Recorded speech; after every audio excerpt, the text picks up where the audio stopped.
Good morning. This is John from the Springs Mennonite Church. And I'm here today, starting the second week, talking about this man, David. And today we're going to talk about one of the nastiest things David ever thought about doing. Now, when we ended last time, he had taken Bathsheba into his bed. She got pregnant. And his cover up was to get Uriah to come home, sleep with her, so everybody knew it was his. And Uriah didn't cooperate. So David sent him back to the front line. Now remember, David is the king. He really can do anything he wants to do.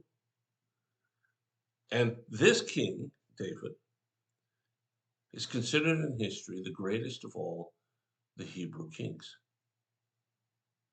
But on this moment, on this day, he was much less than what God wanted. So let's look at chapter 11 of 2 Samuel, verse 22. This is after Uriah, Bathsheba's husband, has been killed. So the messenger went to Jerusalem and gave a complete report to David. The enemy came out against us in the open fields, he said. As we chased them back to the city gate, the archers on the wall shot arrows at us. Some of the king's men were killed, including Uriah the Hittite. Well, tell Joab not to be discouraged, David said. The sword devours this one today and that one tomorrow. Fight harder next time and conquer the city. When Uriah's wife heard that her husband was dead, she mourned for him. When the period of mourning was over, David sent for her and brought her to the palace, and she became one of his wives. Then she gave birth to a son. But the Lord was displeased with what David had done. So what did David do? Well, he violated all of the good that he'd done prior. He not only took another man's wife, and how could she have refused? He was the king. If she had refused, he could have had her head chopped off. Nobody would do anything about it. He took her, and she became pregnant, and he tried to cover it up. I guess he thought God didn't notice, or maybe God was too busy to notice. I guess he thought he was so superior that he could do whatever he wanted. The old medieval divine right of kings that became part of our uh, heritage, that the king can do whatever he wants. He's immune from any questioning about it. And there's some politicians today that seem to think that was a good idea. So David gets a report that just like he had wanted, Uriah was killed. Now, the person bringing the message to him thought David was going to be mad at him because they didn't take the city. And listen to the glibness, if you will, that David says. Well, don't be discouraged. The sword devours this one today and that one tomorrow. Fight harder next time and conquer the city. Is that what a true leader says when his army has been defeated? Is that what someone of strength says? It's so over the top, ridiculous.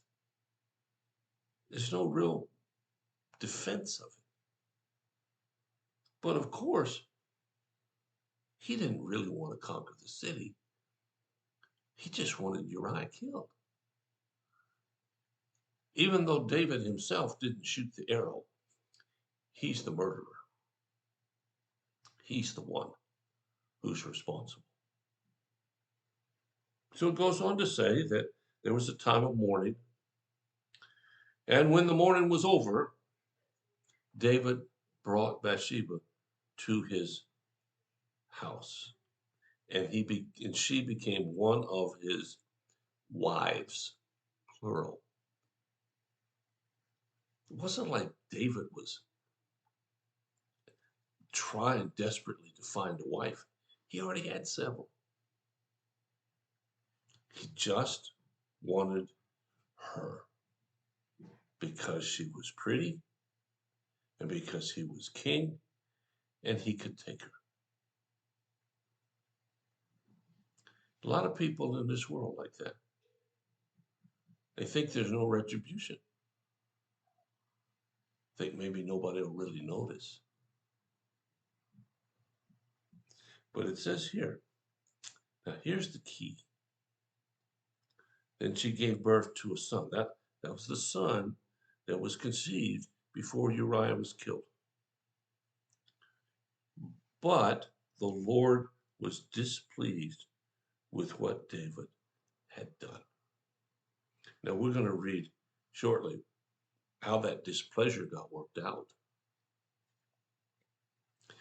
At this point in time, David doesn't know how disgusted God is with him. He's riding on a wave. He's right up at the top. He saw this woman. He wanted her. He took her. Found there was a problem. She was married. Took care of the problem. Got the guy killed.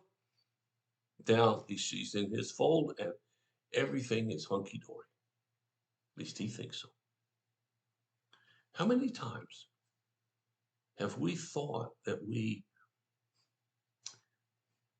what's the right word? We bamboozled God. How many times have we thought, won't matter, I'm good enough? How many times have we forgotten the depth and the caring of our Lord in our actions? Now, I'm not suggesting here that you're like David, that you would commit adultery and find a way to kill off the husband. I hope you wouldn't. There are people who do that, that's for sure, but I'm not even remotely suggesting you're like one of those. But I am suggesting that we're human, just like David's a human. And he did what he knew was wrong and thought he got away with it.